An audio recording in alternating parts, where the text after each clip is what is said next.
Pozdrav roditelji, ja sam trener Nikola iz Akademije Sparta. Znate li da postoje samo 4 stvari koje svako dijete treba savladati da bi kasnije bilo dobro u bilo kojem sportu?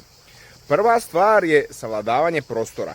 To je puzanje, hodanje, trčanje i kotrljanje. Druga stvar, savladavanje prepreka, preskoci, penjanje i provlačenje. Treća, savladavanje otpora, dizanje, guranje, vučenje i nošenje. I četvrta stvar, baratanje predmetima, bacanje, hvatanje i gađanje. To je to. Kada dijete kroz igru prođe kroz sve ove 4 domene, ono je spremno za bilo koji sport, za nogomet, za košarku, za tenis, za plivanje, svejedno.